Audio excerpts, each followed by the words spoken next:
one of the biggest elements in cave diving is not the caves themselves, which of course often they are mesmerizing and wonderful, but a thing that a lot of people who don't do cave diving probably don't understand. A very important element is also the company. Off Gassing, a scuba podcast with host Nick Hogel.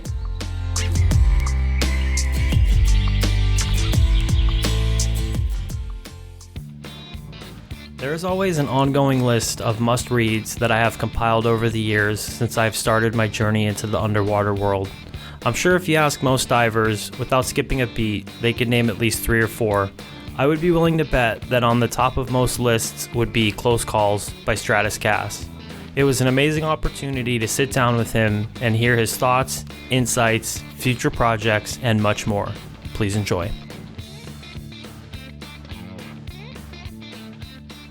Stratis, how are you doing this morning? I'm doing really well. How about you? Thank you for having me on the show. Yes, no, absolutely excited to have you on. I've been looking forward to this conversation. Question, so where are you right now? At the moment, right now, I'm in Italy. I'm in Milan, but it's a temporary situation, so it's never specific. So right now, I'm in Milan. I used to be in Spain. I don't know exactly where I'm going to be next, but I think my next move will be probably around September. Oh, okay. Cool. Well, I'm sure I'll get into that more. But my first question I wanted to ask you is tell me about the first time you went diving. Tell me about that first breath underwater. What led to that moment? Was it love at first breath? Was it something that you absolutely hated? Just tell me all about it. I was on a cruise, and like so many other people, at some point I was getting bored. I was in my middle 20s, I would say, and one of the options was to go shopping, and the other one was to actually go scuba diving. I didn't have a natural attraction to it. It's not that I wanted to do it all my life before that, and even though I'm half Greek, half Italian, so I grew up basically on a house by the sea, and I was always in the water. I didn't really like snorkeling. I didn't really like free diving either. So it's not that this was something that I was feeling naturally attracted. It was honestly more luck than anything because comparing to go shopping for souvenirs, this sounded better. And that's how it started. I basically jumped on a boat in the Bahamas, and they brought us in the middle of nowhere, told us to jump in the water. I was the first one to jump in the water on the reef without an instructor. Very much like the scenario, of course, with a different ending in the film Open Water, where there was no counting of how many people are in the water, how many people came out. In a retrospective, I can see how lucky I was. And that was it. I was in the water and surrounded by barracudas and other fish. It felt amazing. I knew that I wanted to do it again. I didn't even know at the time that you had to be trained properly and you had to take courses. My impression was that this was something that I wanted to do, and I will find later on how to actually do that. Awesome. No, that sounds like a great story. Especially, I'm sure some people would have picked the shopping, but me myself, I definitely would have went with the scuba diving as well. So after that first time, when did you start to pursue it? Was it immediately, or was there some time in between?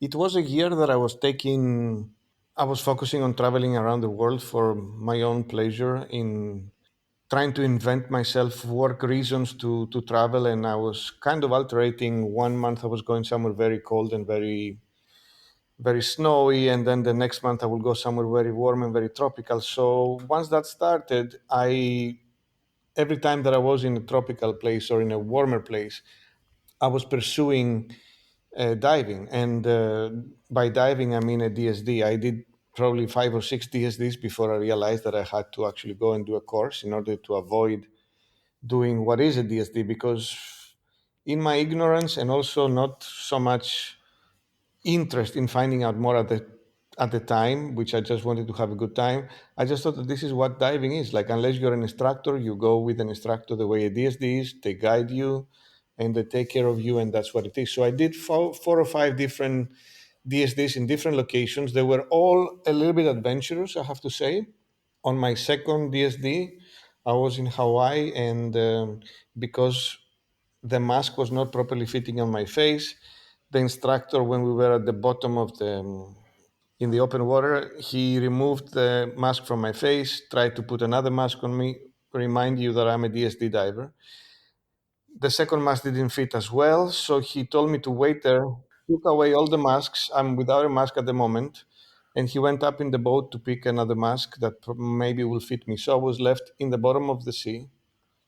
It wouldn't be very deep. It was probably like 6, 7, 8 meters, but it didn't matter. Without a mask, so I couldn't see. And he was going up on the boat to take another mask. At the time, it felt like it was normal and I was calm, but I obviously that's not correct. So I have adventures that are mostly related to my initial approach to diving more than I have later on in life, which is good. It's good. As long as these were the only trouble that I faced, I'm glad that these were the ones.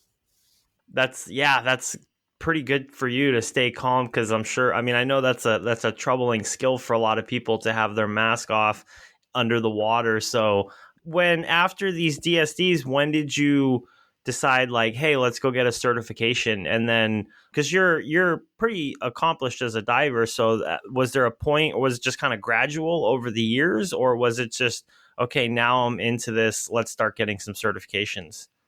Well, actually, let me ask you this first. When did you know that you had to go get a certification? Do you remember that moment, like, oh, I should probably go get certified? Yeah, it was when in one of those DSDs I was speaking to an instructor because I was even flirting with the idea at the time that this would be a really nice lifestyle, to be an instructor. At the time, there was no difference between recreational or technical instructor. I only knew my open water instructor, and I was like, okay, it's nice. They work in these beautiful locations. They're staying in these nice hotels. It felt ideal. So, out of curiosity, also looking for my own path in life, because that year that I took off traveling, it was also to get an idea what I wanted to do later with my own life. Asking questions, they explain me how is the path basically that you have first to be certified as a diver and the different levels, etc., etc. So I basically put it in the back of my mind that the first time that I will have enough time during that year of traveling and being somewhere stable, that I will actually probably pursue getting certified, which again I thought it was something like rock climbing or anything else. Like, you just have to do a minimum thing just to understand how to do things properly, and didn't realize at the time that there were so many levels, etc., which of course makes sense that they are. So at the time, it was not even clear to me that, it was possible to dive on your own. I thought it was always something guided. I was really, really unaware of the whole situation. I was really just happy to be in the water, specifically for the sensation, the physical sensation that was providing, and not so much for the sea itself.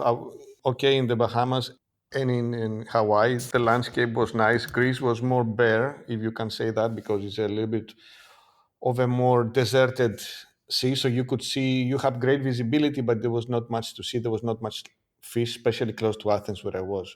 But the sensation of being in the water and flying through it, you're a diver, you know what it means. It was what catched me the most.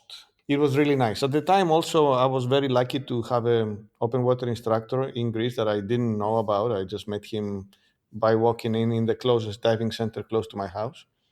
He's still a very good friend of mine now, today, after so many years. And one of the reasons, apart that he's a really nice human being, is also the fact that I remember that he put the poison in my soul when it came to diving. It was he was very passionate.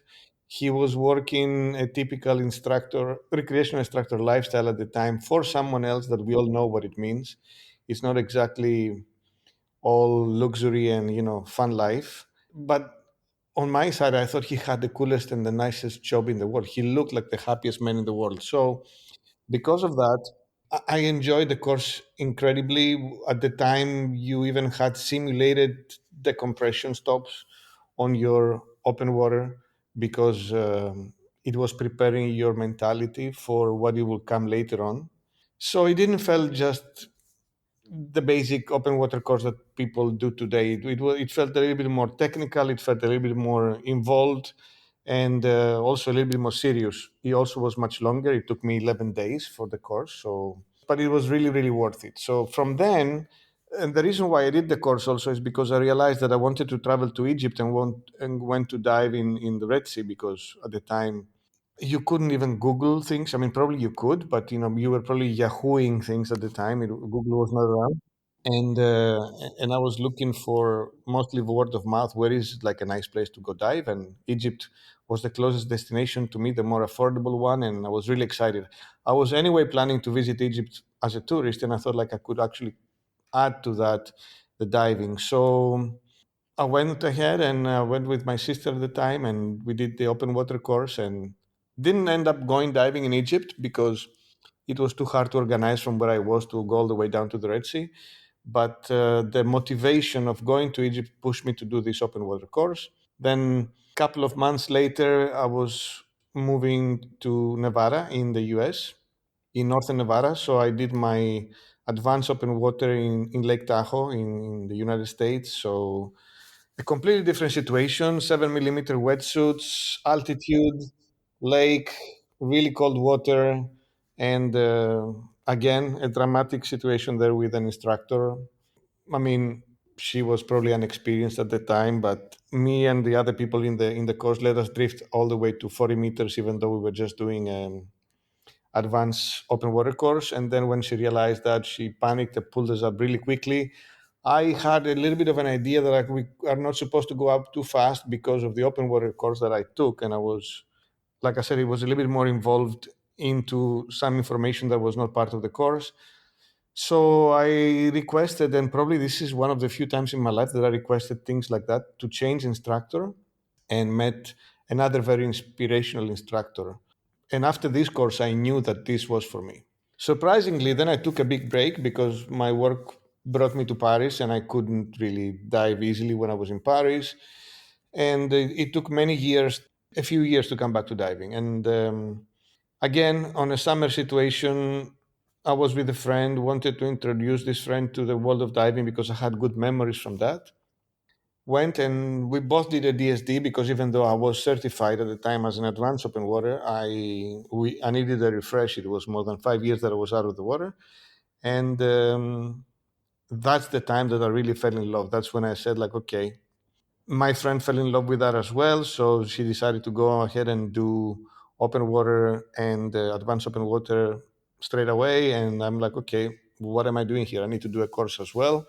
So I took my rescue course, and my next step was to do dive master like everybody would. So as it was a more committing course, both financially and in time, at the time, I took my time and started doing a little bit of a research, and I ended up on a web page that was showing these recreational instructors doing GUE training in a swimming pool. So I just finally saw for the first time these instructors being in the swimming pool and being completely still, horizontal, which at the time it was not something that was impressing me, but the fact that it felt like we're in so much control made me understand that this is what I wanted to do. I wanted my diving to be like that. They felt like spaceships in outer space. It was completely. You know what I mean. It looked very nice. It felt very nice, even though they were just. I don't remember. Maybe they were even on a single cylinder at the time. I have no idea. But their posture, their control looked really great. So I thought, okay, this is what it's going to be for me. So I went on the internet. I looked for a technical instructor next to my place of residence where I was at the time.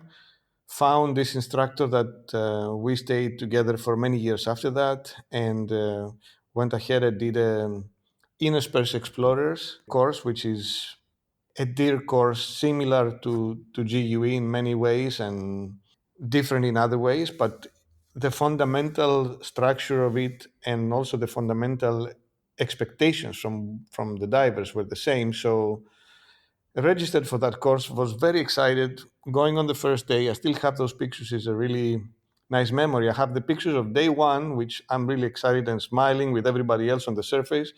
I have the pictures from day two that everybody's grumpy and sad because we just realized that this has nothing to do with what we saw on the video of how cool they were in the swimming pool. Suddenly, having doubles on your back, it was making you roll left to right to the minimum of your movement. You were expected to learn, even if it's slowly, how to do a back kick. It just felt so impossible. I was certain that this was not for me. But I pushed through, and eventually, it slowly, it became for me. And I never looked back. After that, I think after that I went all the way in. I started doing more advanced courses, more deep courses, more trimix courses, and at the time I was very lucky because I was living in Athens, and in Athens we had an amazing location which is basically inside the city, just barely outside of the city actually. There is this cave with crystal clear water and really constant and pleasant temperature. It's about 24 to 27 degrees all year long. And my technical instructor at the time was very much pro the idea that diving should have a purpose. So he was dedicating his resources, his time, his equipment to anybody who was doing a course with him for an unlimited amount of time after that, as long as you were using the resources for a purpose, not just to go splash with your friends. One of those purposes, in a way, was for us to take a cavern course and then go and do a mapping of the cavern area of that cave. And that was when I fell in love with cave diving for real, because suddenly I was entering into this dark space that was 6 or 7 or even 10 times more clear than the open water, even just the open water of that cave itself. The moment you entered into the overhead, it was looking like there was no water. The temperature was perfect. Plus, we were doing work, so suddenly we were feeling more accomplished. And that was it. After that, I dived for an entire year in this cavern zone and did all the mapping and everything. And I knew that I was ready for mentally ready for a cave course. I went ahead. I did that. I actually did my cave course 3 times with 3 different instructors. The reason why was that, and I mean the various levels, not repeating the same course. I wanted to take whatever was the best element from each one of them and see also different things, because I could see that this was really my focus where it was going at the time. And that's it. And the last instructor also was so inspirational for me, both as a person, again, because he was the calmest person in the water, very different from my military style technical instruction that I went through until then. And I realized that, okay, in this case, there is room for me, because me as a person, but also as an instructor nowadays, I knew that I was not able to lead a military discipline style course with rigidity. Now, don't misunderstand. I don't mean that there is no rules to be followed. It's just a matter of intimidation. My technical course was very intense. Was a lot about breaking. I remember at the time the sorry that I'm going back and forward, but that's how it's a long time ago. But I'm trying to remember things. And I remember that again. Also, my first technical course, I decided that okay, it's not for me. So the third day, I remember I spoke with my mother and said like, okay, I think this is it. I'm done. I might be taking diving if I travel from time to time here and there, but nothing more than that, because this is not for me. And just went the next day and had a discussion with the technical instructor, and they told me like, no, look, this is part of the course. We do breakdown dives, like we push your limits depending on your resistance all the way to the end to see if you will actually try to fly or try to run away or to do. And I'm like, okay, well, thank you, but that's not really how I see the process of learning. And I understand that some people, they need or they even like that, but for me, as a person, I was completely the opposite. So meeting this last cave diving instructor that also has been the co-author on my latest book, the cave diving book, is Matteo Ratto. I saw a completely different personality. I saw that I was actually receiving learning much more and in a much nicer way than it has happened until then. So that motivated me also because he didn't mean to, but he kind of mentored me in a way. That motivated me to pursue this myself. So I started thinking that maybe I could teach cave diving because I really liked cave diving, and I thought that a wonderful way for me to be involved and to be cave diving more than I was by the time, it was to actually become an instructor and start, passing this passion to other people. And that's what it happened. I did my instructor course with Matteo, and ever since, I'm now an instructor, in some cases in an active role and in other cases in an inactive role, but I have been an instructor for 7 different international agencies on all levels of cave diving, and that's the story. It brings us all the way to COVID. I mean, of course, there are other elements, but that is my path into diving. So it started out of ignorance. It moved hand in hand with ignorance, and that's it. Here we are. I don't think it's a very unusual story, but it feels unusual to me when I share it with other divers. So That's a great story, man. And no, I definitely can relate to what you were saying about the militaristic courses, the militaristic type instructors, because I definitely felt like I've had them, or I've experienced that. And yeah, it's not my cup of tea either. I definitely learned a lot. Like I'll never discredit them in that way. They taught me a good amount, but I don't want to say I don't mesh well or I don't vibe well, because I'll go into any course and take a course, and it's like, okay, I'm here to learn, so I'm going to learn what you're willing to teach me. But definitely when you click with an instructor and you two are on the same mental level, I feel like it can definitely push you further as a student because you're willing to participate more. Because yeah, I know some people, they want that militaristic, being broken down, pushed to their limits. That's what they enjoy when they're learning. But yeah, not not me. So I could definitely relate to that style. And I've said this on the podcast a few times before, but that's why I always, if I'm ever want to take a course with somebody, I need to kind of get to know them first, just because I'm like, hey, let's exchange emails. I just need to get to know you because of the fact that I know I'll go further.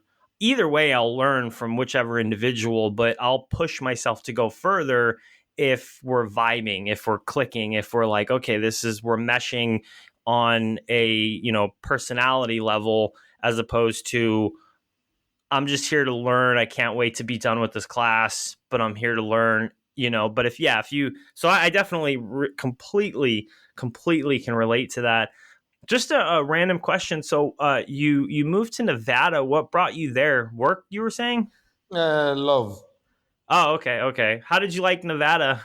I loved it. I like the desert, and I like the fact of there is not too many cars around or too many people around, so it feels more pure as an environment in a way. The visuals are beautiful. The people are extreme. They're either extremely nice or extremely desert people, so depending who you meet. But for me, that I was coming from Europe, that we have one human being every square meter, to have this open space and drive, for example, Vegas to Reno and see in 900 kilometers, see 10 cars maybe. It was something very, very special. I felt like I was in a film set the whole time, no matter where I was going. So that was it. But at the time, I was living in New York, so it wasn't a big commute. I was in New York for work because my work, and we haven't mentioned that, not that it matters much, it was commercial photography at the time. And so New York was the place to be, either that or LA, but more New York for that. So then love brought me to Nevada, and I went there, and okay, this is great. I didn't ski that much as I could, which was stupid because I realized later on that this was a great place for skiing as well. But I did a lot of outdoors when I was there. I think that I wanted to add to what you said before, and this is very interesting, and I think you will feel me on that, is I, as an instructor, I do not only believe in the connection that you need to have between the instructor and the student, but I also believe that there needs to be some kind of bonding before even the first day in class between the students themselves. So I have the luxury that I'm doing only a few courses a year, and all of them are courses that I choose to do, not people wise, because I'm not doing a face control or anything. It's mostly like I choose to do the courses that I know that I can give my everything. So, for example, even though I'm a trimix instructor, and this is bad for publicity, but okay, that's the truth, I don't enjoy trimix courses as much because it's not my kind of diving. I do more than 85% of my diving in the overhead. So, there is a reason for that. So, I like all overhead courses and more in a cave environment than in a wreck environment, if you can say. So, having the luxury to choose my courses a little bit more selectively, I can allocate more time into them. So, what I normally do is that once the course is set, like we have the students, and we know that they match in regards of language understanding, because this is another element that I saw through the years that could be a problem, especially in Europe, that we have many languages in a very short distance one from another. Sometimes people think that their English is at the level that they can learn, but is not. So once the language is not an issue anymore, and we can decide that the course is done in Italian or is done in English, and we have the course and we have the people, then I motivate the divers to first do a communication with me, and we all do a common video call at the time. Now we're in the time of video calls, which is much easier. And then I put them some kind of homework that they need to do as a team before we even start theory. And this homework, it tends to be team building homework. It tends to be things like prepare documentation or gather information about all the locations that we're going to go, the closest hospital, the closest police station, the coordinates, etc. And I tell them to work as a team on that, which means that by the time we do our first theory lesson, they're already buddies, or they can stand each other. Thankfully, it has never happened, but I imagine that if it will happen, they will know and I will know, or at least somebody will know, and things will adjust to that. But normally, actually, almost always they become buddies, they become friends, they already have plans. Most of the time, before we even start the course, they coordinate with filling each other's needs in equipment. Like, okay, you don't have spools, I have five, I'll bring you three, and so you don't need to buy them immediately. And we have this collaborative mentality before we even start the course. And often, again, before we even start the course, they're already planning together. Okay, after the course, maybe we can go together to this location in France and do some experience dives together. This is wonderful because for me, one of the biggest elements in cave diving is not the caves themselves, which of course often they are mesmerizing and wonderful, but a thing that a lot of people who don't do cave diving probably don't understand. A very important element is also the company. Not, okay, my buddy is a good diver, he's going to watch over me, etc. Of course, that's important as well. But if we're going somewhere for a week in the middle of nowhere in France or in the south of Spain, we have to be able to have a good time with each other. And diving is going to be a big part of our day, but not our entire day. So it's wonderful when ex students become diving buddy teams. And I motivate that. I somehow force it a little bit. Like I tell them, okay, part of the course, you will be certified when you have to be certified. But please do it for me because I invest more time than the usual. Send me reports of like 5 or 6 dives that you're going to do together, if this is possible, of course. If somebody's from Lithuania and the other one is from the south of Spain, no, but often these people come either from the same country or they're near, or they arrange to go to the location to dive together. And this builds them, first of all, the safety because they reproduce what they learn in the class into their first experience, but also it builds friendship, and it's great because this is how it's meant to be. I mean, so for me, the not only me, I need to know my instructor, and therefore reversely, I want the diver to know me and to see if we have a good vibe and we connect. But I feel also that the whole team that is part of it needs to click. And often the biggest problem is not really instructor student individually, because the instructor has the power to be in a position that can impose a few things. But it's very important also the dynamic between the students, and it's very important also because there is in cave diving, especially in full cave courses, you have a lot of touching, you have a lot of hugging in the no visibility situation, you have a lot of grabbing things from each other's mouth when it comes to regulators in real life scenarios, but also we simulate them, but still it happens. So you cannot do that easily with somebody who you don't feel comfortable with. So building comfort is very important also for building better divers later on. And I do that, and it has been something that came naturally because it happened with a few courses that I had the possibility to do because I knew both divers and I knew that they would probably connect. So I motivated them to connect. And then I realized that this is very valuable. So I do it now in all courses whenever possible. And it's always brings good results. So in some cases, of course, somebody stops diving or moves to another continent and that's it. But there is always the remaining friendship lingering there, which is good because this is what it is about, I think. Man, I love that, dude. So obviously, like, I've heard the team aspect of it, to be able to go, I mean, you're going into a risky environment, you want to be tight knit as a team, but to even have them start before they get in the water, before the training starts, that's huge, man. I actually, I love that, dude. I don't think I've heard that before. And so you just tried that randomly one time, or was that something that was mentored to you and you used it? Or you just were like, oh, let's get them working together before the course? No, like I said, I it happened the first times that happened. It happened because I knew both divers. It's like imagine I know you and I know this other guy, and we're both traveling to do a course in the south of Spain, and I'm excited and I'm speaking to you. Oh, you know what? We're gonna be diving with like Mary, and she's really cool, and she has done this and she has done that, and vice versa. And so I'm excited to make you meet each other because I like you both, and that's how it starts. This is how it started with the people that already knew them.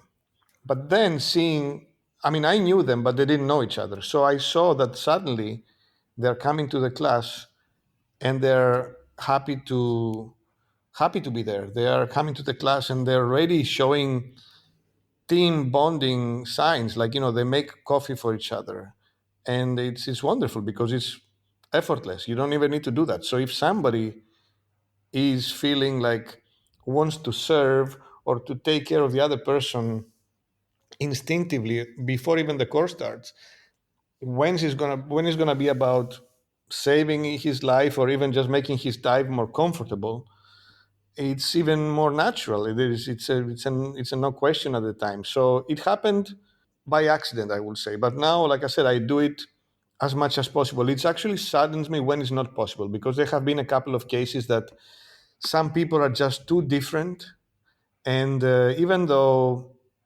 they can still feel friendly, it feels like they have different agendas, or it has happened a couple of times with people that they don't respect the other diver as a diving level because they feel way superior.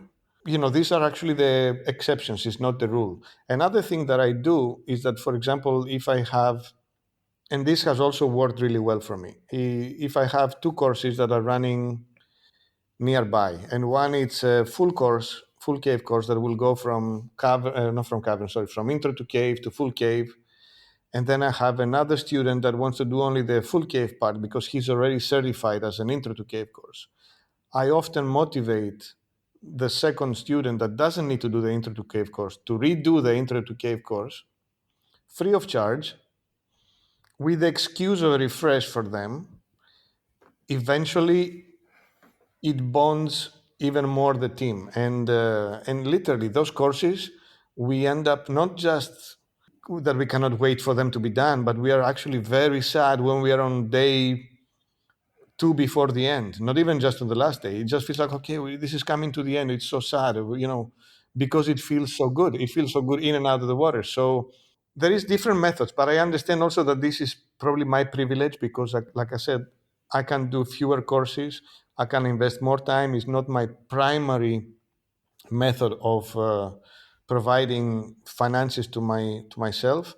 And even though I think that getting paid properly for what you do is also a sign of respect to to yourself, but also you make the people who pay understanding that what they're doing is worth it. I can provide additional stuff that will help team bonding that for me is very, very important.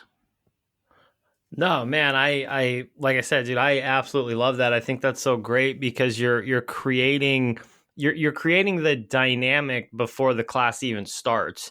And especially having somebody, say, "Hey, even though you've already done it, let's take it." It's only going to better prepare them for when they actually go and take if they're redoing the intro or just sitting through and helping out when they get to that full cave course eventually, it's only going to help them get better. So I just wanted to bring it back to something that you had mentioned before. You said that you took a course the same course or with three different instructors. What was the motivation there? Because I feel like I understand. Like I've taken two different side mount courses, maybe three at this point, just because I'm like, okay, I want to learn how they do something, right? Like it's like I took one in Mexico, I went and took one in the Philippines, and then actually took one in Austin, Texas, just because I feel like everybody, every instructor will have something to add, and so I like it. I guess wanted to hear your motivations for doing so. Well, me officially, I had three different instructors for the three different levels of cave diving. Oh, okay, okay. But similarly to what I do now, or I motivate some of the divers to do now, or everyone, I retook with Matteo my entire thing because I liked his personality more, and I liked his approach to being calm, etc. So I went, even though I was already a deer diver with years of experience, etc. I did fundamental overhead course that he was offering, and it was basically almost like like a GUE fundamental course, but also involved a lot of line work and things that will prepare you for the environment of the overhead. And this is happening because the place that he is teaching, mostly the caves are not Florida caves or Mexico caves, but they are deeper caves, colder caves. They're actually more serious caves. I don't like this word, but I don't know what else to use. It's like they're a little bit more challenging locations. A preparatory course is not just a good idea. It's almost like it has to happen because you don't want to spend time learning back kick when you're at 30 meters in a cave. You want to take your time to do other things. So when I realized through this course the mentality and the way that he was approaching the teaching, it was to my liking. I decided to redo the whole, I mean, not the cavern one, but at least, my intro to cave and full cave with him. And it worked because at the end, another thing that most people don't understand is that because of the freedom that sometimes training agencies give you, but also because of the freedom of how each instructor decides to develop each level of the course. It doesn't mean that my intro to course that I will do to you, intro to cave, sorry, it will teach you the same things that you will learn from another instructor. It might teach you much more because I consider, for example, that the structure of intro to cave should teach you all the emergencies.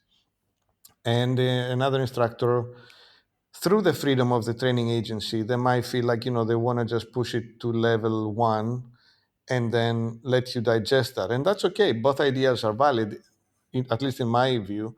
But that doesn't mean that every course is equivalent. We made them all equivalent because they facilitate progression and training, but it's not always the case. So it's not that I find a lot of unprepared intro to cave course students, certified students, I mean, but there have been some times that I was surprised. I've had students that arrived into full cave and they have not even learned how to position a main line because the locations they were diving, that was the reason in their mind.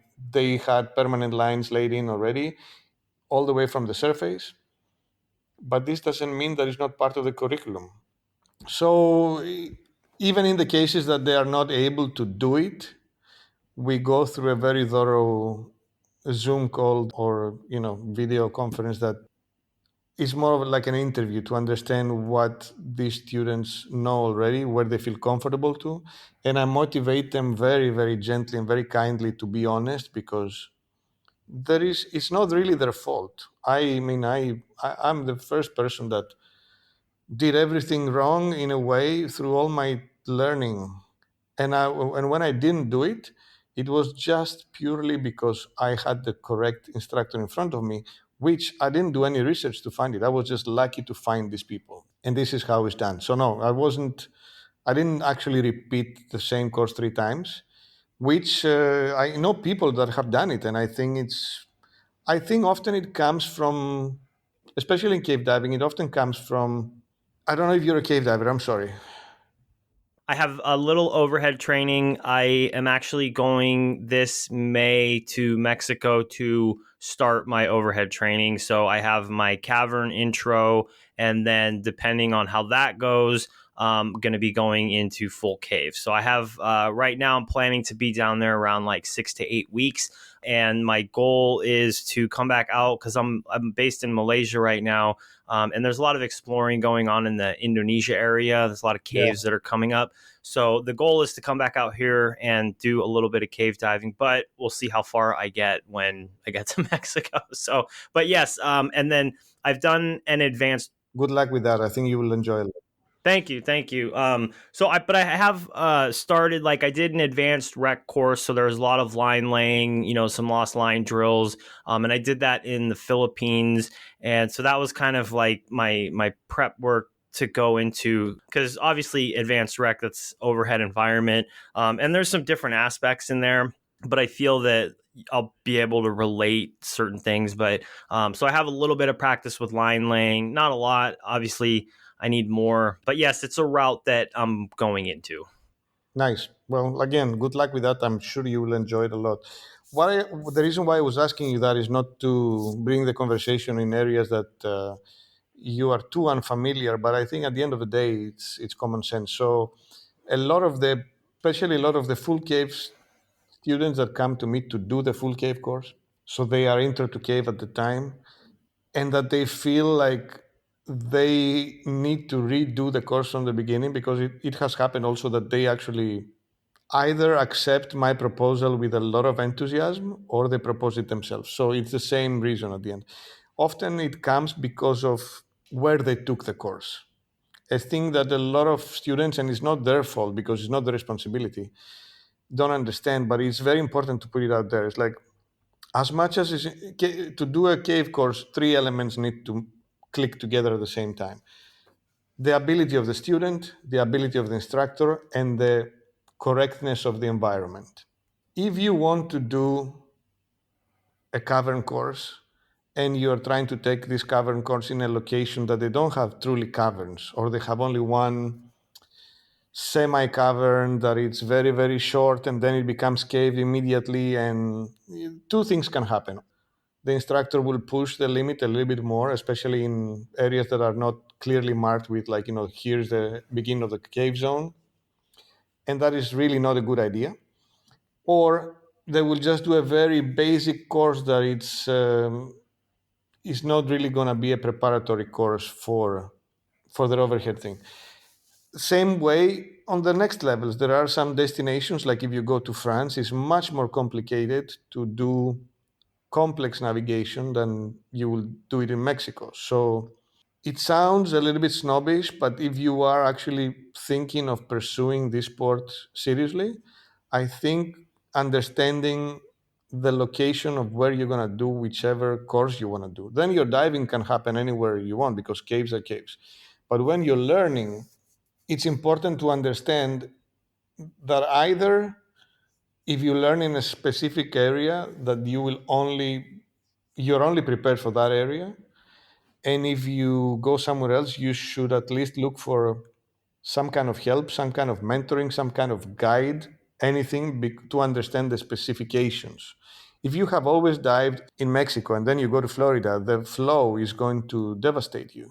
If you always dive in France and then you're going to Mexico, the navigation could be a very dangerous situation for you because you're not used to that. And if you have never dived in really cold caves like north of Italy, or even worse, like, Belgium mines, or even in Russia when it was possible, and you have always dived in warm weather with much more temperate water, it is a different story. This is not the same situation. Regs vary only on Regs that tell you immediately their situation. I'm at 60 meters. Of course, the Baltic is not the same with the Mediterranean, but the information is more available. And sometimes I have had students that come to me and they will be like, I don't know, I don't feel comfortable to go further than 100 meters in a cave. You are an intro to cave diver. You should be going on your thirds, etc. Yes, but I'm not comfortable. So sometimes we have to work on this comfort zone. And I think that it's very important for instructors and students to understand that the element of the location is critical. If you want to do a multi stage cave DPV course, you cannot do it in a cave that has 200 meters of penetration. You can simulate that. But the thing is with cave diving, and this is why in my courses, the last day and a half of the course, there is no emergencies unless they're real. There is no. We're basically going with the team for an experienced dive or two experienced dives, etc., for them to understand how it is in the real world. So when we're training, maybe we're close to the exit, and when we're doing emergencies, we can be close to the exit. But then we have to push the dive to simulate the dives that they are expected to be able to feel comfortable when they will do after they leave the course. So if you're teaching something that the environment doesn't allow you to replicate, why they're learning this thing for, it is simply like teaching somebody to go on a Trimix 100 dive and you do it in a 30-meter wreck. Now, the skills can be similar because at the end of the day, you don't feel the difference in the water pressure. If you are 150 meters inside the cave, depending on the caves, it can feel like you're really far anyway. But at the end of the day, our mind is more connected to our experience than we think. So I have seen people that were very good, very skilled divers, and that they wouldn't be able to mentally do more than one jump because it felt like it was very, very unknown to them. They were not very. So it's important to motivate them to bypass this perception of discomfort, or to simply discuss with them that maybe this is not for them at the present moment or in general. But you cannot just skip on important things. And the distance stress is something very important that a lot of time gets also overlooked. You could have an incredibly skilled diver that when he goes in and he looks at his computer and he sees 95 minutes of penetration, immediately he will check his gas reserves. He will see that he has or she has enough gas to come back and should be completely fine. But the distance stress will kick in very often for people who are not used to that. And that's why intro to cave has a certain, in some agencies at least, it has a certain distance that you can do.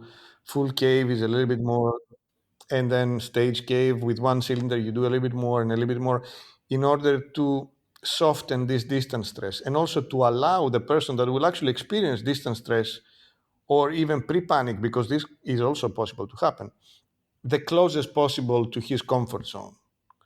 Because any diver might feel panic at 200 meters, and then by the time she or he are back to a very familiar area, maybe a junction, maybe a connection, maybe a specific room that they made pictures 20 minutes before on the way in and they felt comfortable, when they will go back to their comfort area, then it's fine.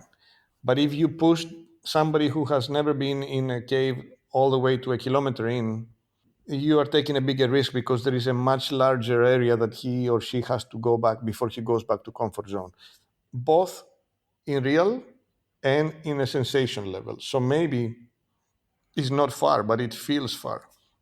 So location is extremely important, and sometimes this creates the need of people to take refreshes or even full courses again, because we have a lot of students. Unfortunately, we have a lot of, especially in Europe, a lot of cave divers that will have to adjust and adapt to whatever the location is. Often it's their fault because they don't have the time to leave their location of residence or of work often. Maybe they can only do courses in the weekend, so they have to break the course over several weekends. And that means that they cannot travel 1,000 kilometers 4 times in a row, 4 weekends in a row. And then maybe the destinations close to the house don't offer these experience possibilities. But no matter how harsh it sounds, it's a little bit like living in, I don't know, in a country that is in the Bahamas and then wanting to take alpinism. If you want to do that, you're going to have to go to the places that you can see the real part of your sport that you're trying to dedicate yourself to. So I suggest that not all courses have to be taken in the major destinations or in the places where we have more variety and bigger caves, etc. But I think it's important to understand that both as a student but also as a diver after, because people can also build their experience by diving, not by doing courses. It's not as easy and it requires a lot of discipline, and it requires a little bit of luck to get the proper guides, etc. But it's important because what we don't want, and we see very often unfortunately, is cave divers who certify themselves, meaning they do the course, and then they are dependent on an instructor or they are dependent on the location. They build their comfort zone extremely slowly. This is a very dangerous situation because people think, okay, I am in the presence of this person who I trust, so therefore I'm safe. I'm in this location that I know very well, so therefore I'm safe. Well, A, the person can be separated from you. It's not easy and it's not common, but it can happen. B, something can happen to this person and you might need to assist this person. Therefore, the person that you are counting on now is counting on you, and that's weird. And that really throws off somebody who is dependent. And the location can change because conditions change or because anything, because you get temporarily disoriented and you think you're lost. And then the cave is completely unknown. So the more divers allow themselves to experience cave dives in different destinations, and we are lucky that we live in this planet that has so many different destinations that people can cave dive nowadays. So the more experience you get, then it's the better cave diver you become, because then you are not so dependent on the destination or your team, which of course matter enormously. But bottom line, when things get really, really dark, you will depend on yourself and your experience. So if you go to a cave that is very cold and you experience the cold, if you get a leak in a temperate water cave, is not the same, but you will have an experience to that.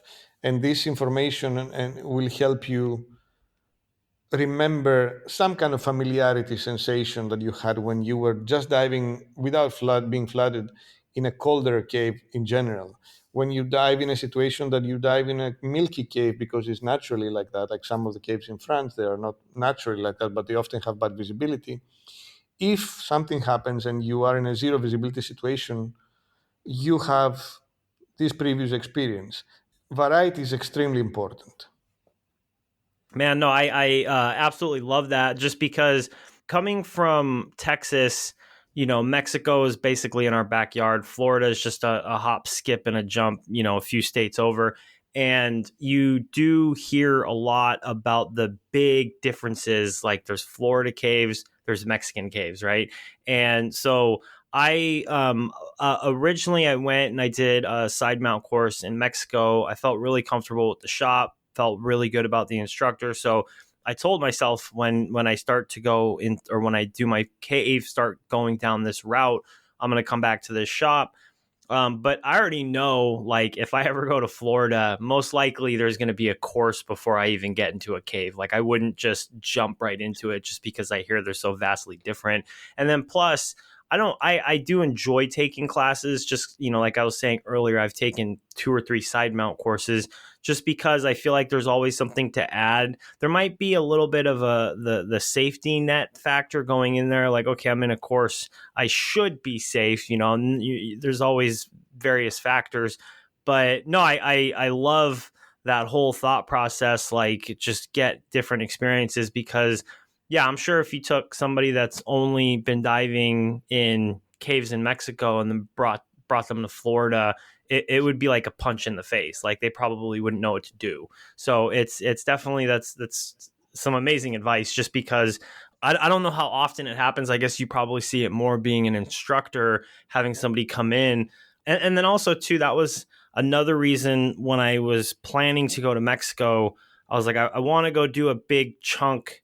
I want to sit there for at least a month, just because I don't want to fly in there, take an intro cavern or cavern intro, and then fly out and then not do any of that diving for a year and then expect to go back into a cavern environment, right? So that's kind of another reason why I'm like, okay, let me finish the class, get some dives in, get some experience under my belt. Because yeah, when you're in the training, there is to me that like safety net, but like after the class, that's when the shit matters. Of course, because then you know the experience and practice are critical, and this is another thing that a lot of divers we see it less and less, which is good.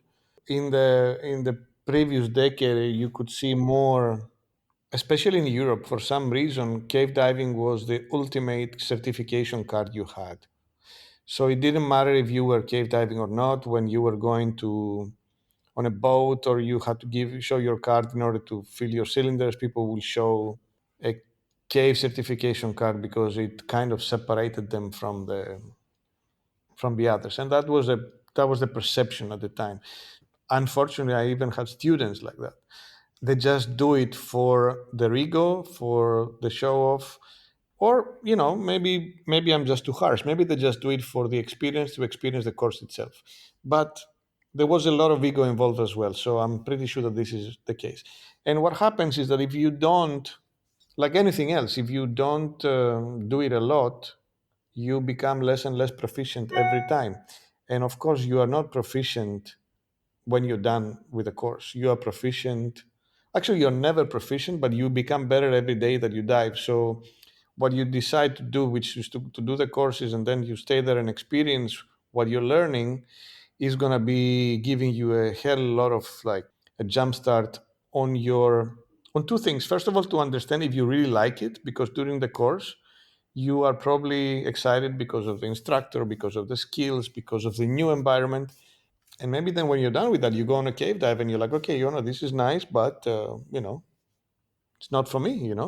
I have a friend that she's a very talented diver. She's a very talented technical diver, and she is a cavern diver. And there is no way that you can put her in a cave, not because she's afraid of it, but because she likes fish. So if you like fish, that's not the place for you. Which fairly enough, sometimes it's not known to the diver until he or she experiences that. So what you're doing is amazing, because you will see two things. Is what I say. I'm not promoting Mexico, even though I like it very much. But if you do the course there and you do your experience dives there, and you don't feel sad the day you're leaving, and you cannot wait until you come back, maybe cave diving is not for you, because it's not going to get much better anyway. So the destination, I mean, cave diving in Mexico, it's ideal for many reasons, and but purely on the variety of the locations that you can see, not as an instructor so much, which you have a lot of good locations for teaching, but as a diver. And if that doesn't excite you, then maybe you like other things in diving more, because people who really like cave diving and they are there, it's nice. I don't know how to explain it. I'm sounding like I don't even know how to speak English anymore. But it's gonna show you if this path is really for you, and if it's not just the idea. I want to be like these people in the videos, etc., etc. So I'm sure that you will love it, because it's a nice course, and you already know where you're staying, in which location you're staying. Do you know anything about the organization of your training? I don't know if we can talk about it or not. Maybe Oh I'm yeah, just yeah, yeah. No, totally fine. I am going to be staying in Porta Aventuras, and then I'm taking my instruction with Under the Jungle. nice. I did my side mount course with Aria, who is an instructor there, and Yeah. that's who I'm going to start my cavern and intro. So I did a course with Aria. It's like almost 2 years ago now. Did my side mount course with her, and obviously just kind of getting to know more of the cave environment or the cave training. You hear about Mexico. I mean, in Texas, it's right in our backyard. You always hear about the cenotes. Like everyone, Right. there's a 2 hour flight from Austin to Cancun to Cozumel. So it's like, oh, let's go check out the cenotes. And oddly enough, I remember before the first time I went in, me and my girlfriend were going on a trip to Cozumel, and just to go. She wasn't a diver then, and I was like, "Oh, I'm gonna go get some fun diving." And the reef diving in Cozumel is obviously phenomenal, but you always hear about the cenotes, and to be honest, I had no interest. I was like, I like reefs, I like fishes. This is cool, but I'm in Mexico. I'm gonna go do the cenotes. That's just because what everybody does. And so I did, I think it was like 3 days of diving in the cenotes. We stayed in Tulum, and blown away. As soon as I got in there, I was like, okay, I see the appeal. And this is just the cavern zone, right? Like I wasn't overhead trained or anything. I think I was an instructor at that point, but just absolutely blown away. And I knew, and that was actually, that was the first time I saw an actual side mount diver. I knew that they were out there. I knew they existed, obviously, but that was the first time I saw one, like, real life person. I'm like, man, that is the coolest looking thing I've ever seen in my life. Yeah. This is just amazing. We're in a cave, at the time I learned, like, you're not in a cave, you're in a cavern. But I was just so blown away to where when I went back to Texas after that trip, I'm like, I'm going to learn how to side mount dive. I'm gonna eventually try to get back down there and do the caves, or get trained for the overhead environment, I should say. And it's taken me a little bit. So I took the side mount course with Under the Jungle because I first heard about them on Speaking Side Mount. Natalie went on there, and just kind of like instantly drawn to her personality. I was like, here's somebody that just takes no shit. Like, I want to go take a course from her. So I just emailed them, booked with Aria. Phenomenal. I'd have to say she's probably one of my favorite instructors I've had. Because there's a limit of, like, she'll push me just enough, but not too much. Like, she kind of knew the limit. So I really enjoyed. I felt like I got a lot out of the course. So I was like, if once I go overhead, this is where I'm going to come back. And then a job basically moved me out to Malaysia, and I've been meaning to get back there to start that course. And I finally have the opportunity. So I booked with them in May, and then I'll be coming back out because I'm pretty sure it's going to be full time in Southeast Asia. And then, like I was saying, there's a lot of exploration going on in Indonesia. It's very remote places, but the goal is to come back out here with the skill set and try to put them in practice. And I've talked to, I don't know if you know Robin, who he has a Yes. shop out there.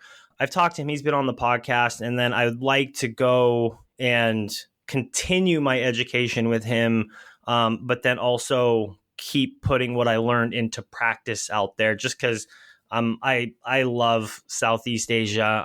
It's just a place that I live in Malaysia. I didn't think I would be living in Malaysia, but there is a little bit of exploration going on here. Not a lot, but there are a few people doing some projects out here. Obviously, Indonesia is kind of coming up. Some stuff in Thailand. I know there's cave systems in Vietnam. I've heard mixed stories of there is some exploration, but not really. It's not really cave diving. It's more sump diving. So if there is, and then obviously there's like a big area in China, but I've heard that those are like just super deep, really technical stuff. So, which I'm obviously that's years out before I would even try to think about something like that. So Yeah, you never know. It depends how much you fall in love with it and how much time you dedicate. Like with everything else, it's of course time is your friend, but it's also important to acknowledge the curiosity for something. So maybe one day you will do big reports from deep Chinese caves, and it will feel like your comfort zone. Why not? yeah, no, for sure. Well, yeah, man. So I just wanted to ask about the writing and the books. When did you kind of, was there always an idea to put a book out? was there, because your first one was close calls and then you came out with cave diving, correct? Yes, and now we have a third book in the making that's gonna shake the diving community, but I cannot really tell you much yet. Okay, okay. What's the release on that? It's gonna be this year, hopefully, but because it involves a lot of scientific personnel that they're not exactly they're used to do projects that last for years, so they don't understand deadlines of publishing as much. So they need a little bit of a push, and but also they are artists in their own field, so you need to know how to handle them. And not that I have a problem with it, but all I'm saying is that any project that it requires, this project will involve at least 40 people, Oh, wow. and they don't have to coordinate all at the same time, but still it's complicated. So yeah, going back to your original question, which by the way, when the book comes out, I'll be more than happy to, if you want to talk about it when it's coming out, and we can discuss it, and Yeah, no, definitely. or whichever format you want to do it. So basically, the books was there's an interesting story behind Close Calls that it's written in the book, but I haven't really spoken much about it. And the thing is that, like so many other people in Europe that grew up in diving, and I was one of those people that didn't realize the difference between diving in the open sea and in the open water and going overhead diving. Because in Europe, and especially in the Mediterranean, with good visibility and good conditions and often very, very mild currents, entering into wrecks, it's something that you do, and it's not really something that is looked bad on in a way. So you start entering into wrecks the moment you start feeling comfortable with doing it, not the moment you take a wreck course. And I have to say that this is something also that needs to change, because wrecks are probably much more dangerous than many caves. And on the other side, if the cave diving community sees a person going cave diving without being certified or without the proper equipment or without laying line, they're gonna call the police, the firemen, everybody. They're gonna pull him or her out of the water themselves. When you see people entering into wrecks, often you don't know if they're prepared for it. Sometimes in a single cylinder, sometimes very often, especially in the southern Mediterranean, without laying any kind of line, it's not a good thing. But anyway, I grew up with that mentality. That was around me. That was my foundation in a way. So when we found this cave in Greece, that is actually now I consider it a very large Mexican style cavern with some cave areas. But then again, on the same side, it has the restrictions straight from the beginning. Sorry, and it goes deep relatively quickly. You can be at 50 meters in after 3 minutes of diving. I went there with a friend of mine because we were wreck diving nearby, so they brought us to this location. We went in. We put some kind of line because we've heard people putting a main line connecting to the permanent line. So we did it. But then when we were in, because I was filming and I was doing a video of that, we were just blind jumping from one line to another and to another and to another. So, long story short, I got lost. And we both got lost. And it was the most terrifying feeling in my life until then, at least. And I remember that I felt a combination of feeling stupid and scared and all the above. Luckily, it was not a very large space because the temperature, the visibility was allowing us. We would have gone for a long time in, but the size of the cave was not so big. It is a 400-meter cave, more or less. So we managed to get lucky and to go in the right direction. At the end of the day, it was a loop, so we would have been fine no matter what, but we didn't know that. And once I started seeing again familiar places, I promised to myself, like, I'm never going to dive again. Then the more I was getting close to the exit and my confidence was building, I was like, okay, I'm never going to cave dive again. Then I'm like, okay, maybe I need to take a course. And this is what happened. The moment I finished with that, even though I was already on a twin cylinder, etc., so things were already on the way. When that dive finished, I went literally 3 months after, and I started my cave course, and I became a cave diver. But that experience was never shared with my family, was never shared with other divers that I didn't know. And it wasn't shame, or in the case of my family at the time, that I didn't want to scare them. It was mostly, and I realized it only after, that I was so terrified of that experience that I wanted to ignore it. I wanted to delete it from my life. I didn't want it to exist as a reality, not even as a memory. So it disappeared. And then I went again, I went into cave training and what I told you before at the beginning of our talk, etc., etc. But getting close to COVID, which we didn't know at the time that COVID was around, I was in Poland in a conference, and no, I was actually in Birmingham in a conference when it was the year of the Thai rescue. So there was a lot of attention on cave diving, and of course everybody was very, very feeling very optimistic because that was such a great rescue story, and it's something that if you will put it in a Hollywood film, people will think that is a typical American film that ends well, and luckily it did. Yeah, miracle, miracle. Miracle, exactly. So, but everybody was in a very, very happy place in that conference. Everybody, all the rescuers were there. So, I was speaking with Eduardo Pavia. He's a deep wreck diver and a good friend from Italy. And I was telling him, like, you know what? It's so strange how people don't talk about their mistakes. 5 minutes before that, when I was speaking to a colleague about what it would be his presentation, he told me, like, I want to talk about all the mistakes that I have done, all the times that I fucked up, and luckily I'm still alive, but I have consequences. I cannot go deep anymore, this and that, etc. I'm like, wow, okay, you're considered one of the most pioneering cave explorers in Europe, at least, if not in the world, and you want to talk about your mistakes. That brought back to me my memory about that mistake that I was suppressing for so long. So then I spoke with Eduardo and I tell him, like, what about if we do a book and we get all these amazing big name divers and we have them tell their story about the time that they fucked up, the time that they almost died. And if it's gonna feel for them the way it's starting to feel for me talking to you about it, I told him, they're gonna love to talk about it because it's gonna feel finally liberating. Many of those stories are not known, possibly because of the same reason that I was going through. So Eduardo liked the idea very much. It was December of 2019. Then Christmas, then the world changed, like everybody knows. COVID happened, and I was stuck in quarantine and lockdown like everybody else, and I didn't know what to do. So I'm like, you know what?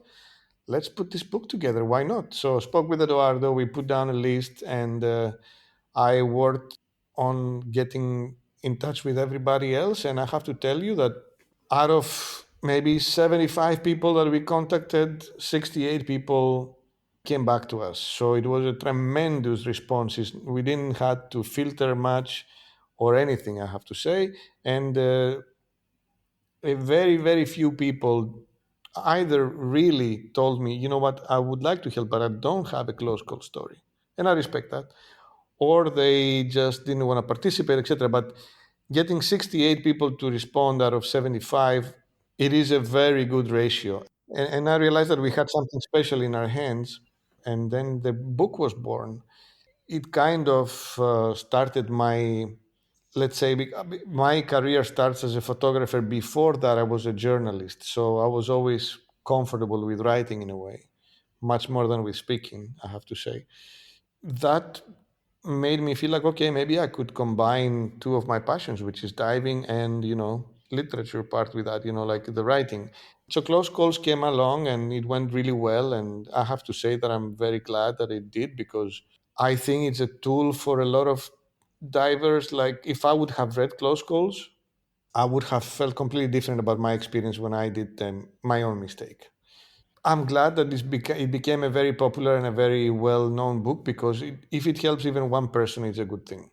Then later on, there was no lockdown anymore, but I was in another phase that I was taking some time off my work, and initially sounded like a great idea. I'm gonna just be diving, etc. But then I was getting also bored because it was too much free time, and With Matteo, I discussed with him and I told him, look, I would like to bring to life this book about cave diving because cave diving is everything I like in life, especially when it comes to sports. I like going high mountains, etc. But if I will have to choose, it will always be diving. And if I will have to choose what diving, it will always be cave diving. So it's really my element. And I also think that because of all the experiences that I had in the various locations, because I've been blessed to be able to dive pretty much all around the world in different caves. So I think we have the possibility to make a nice book, and also there is, as instructors, we always suffered, no matter with which agency, the lack of a proper training material. So I didn't want to do a manual per se. We have worked before in creating a manual for the CMAS training agency in Europe, and it was very different and it was very basic, but the structure was there. So I said, like, why don't we take this material and just pimp it up completely, like go in every possible direction and make it great, use great photography and you put fantastic drawings that are very explanatory, and if it becomes 500 pages, is 500 pages, who cares, so we went ahead with that. I eventually ended up dealing with the book by myself because Matteo didn't have the time, but we have worked before on the manual, so the acknowledgement of him on the book is also in a way as a tribute to the fact that we have worked to the original manual together. And then the book was born, which, by the way, it had a upgrade in September because we added a whole series of multi-stage diving and DPV diving with various failures, etc. So we added another 30 pages. And now we are working on a third upgrade, which is going to be at some point in the year, I don't know when, that is going to be a whole chapter about rebreather diving in cave, but very extensive and with a lot of focus on bailout diving. And inspired by the close calls books, I thought I didn't want it to make a manual that is going to be just a straight up manual, even though a lot of organizations, weirdly enough, are picking it up as a training manual. I know because when you have this school that buys 30 books, it doesn't mean that they will use it for training, but when an organization buys you 100 copies of the book, it's a good thing. It's a good feeling. I didn't want it to be a manual per se because I thought that it can become tiring and boring and mostly not enough motivating for people who don't know exactly what cave diving is yet or don't know if they want to do it or not. So I took the idea of close calls where people who all us divers look up to as our mentor or our idols, and I asked them to contribute to separate sections. So, for example, if there was a part that I was talking about cave line, I call those chapters that people contributed the importance of, and then you can add whatever the chapter was. So, for example, it was the importance of cave line or the importance of side mount. And these well-known divers, they bring up again a personal story that they explain why it's important to them. At this point, it doesn't have to be a close call. It's just a personal story. And then you have a book that suddenly it is a complete manual. It talks to you about everything in cave diving you want to know. And you also have the personal opinions of all these people who are your idols in the sport. And the formula worked really well. The book actually sold even better than Close Calls itself, which was hard to believe. I was hoping to just, come even and to make my expenses that I had just to produce the first 500 copies of the book. But it went really well. And considering also that cave diving is not like free diving or tennis, I can imagine. I mean, I don't know. Probably not everybody has it, but I think every cave diver knows at least one person that has the book. So it went really well, and I'm very satisfied because for me this was a life work that I was carrying with me, and I was very often trying to speak with the training agencies that I was working for. I'm like, why don't we do a manual? I have all this material, etc. And it was always like, yes, but the standards and this and that, and it was always so. Then, out of frustration, I decided, you know what, I'm going to do it myself, and it was a good idea for many reasons. Mostly because then the book represents exactly what is me and my vision, and not necessarily the vision of a training agency. So that is the book, Cave Diving, and it's Like I said, it's gonna go on a new upgrade probably at the end of the year, and that's it. Okay. So, and a new book is coming out, which is not going to be a technical book. It's going to be something really funny in a way and really serious at the same time, because it's going to be, like I told you, it's going to be backed up by serious science, and at this time, not just well-respected divers, but also globally respected scientists, and the best of the best in their field. And we're going to be dealing with a lot of diving myths, and that's all I can tell you. Well, I very much look forward to it. And so I'll be honest, I definitely know, because when Close Calls came out, I think it definitely made rounds pretty quickly. Same with the cave diving, and I'll be honest, I have not read it. It's a book that's been on my list, but I will make you a promise. I will read it before I start my overhead training in Mexico. Because Close Calls is definitely, I looked at that book and I was like, I need to read that before I truly start down this path, because I do feel that there's tons of value in people, what they're doing. So I'll definitely read that. And then cave diving, obviously, like, I can't, just where I'm at right now, I can go to a pool and train, but, which I'm kind of back and forth about, because I don't want to start teaching myself bad habits before going into a course. But I will read those books before, and then I'll get back to you, even if it's just an email about, what I think of it. And, but no, I will definitely 100% read the book. I have a proposal for you. Why don't I'm going to Mexico next week. Why don't I just drop a cave diving book for you as a gift and as a thank you for the show? I'll drop it off with like Under the Jungle for you. So it will be there waiting for you. That would be awesome, man. It will be additional extra curriculum material. Dude, that's huge, man. I appreciate that. Thank you so much. Stratis, I really, really want to thank you for coming onto the podcast today. I really, really appreciate it. This whole conversation has just been absolutely insightful, and just tons of knowledge that I've gotten out of this today. Sure, Nick. Thank you very much for having me on the show. It's been an honor. I really like the podcast, and I hope that your listeners and your followers will find it as interesting as you seem to enjoy our talk. I know for sure I did. I will hope that I will see you soon in a cave diving location, and maybe even cave dive with you one day.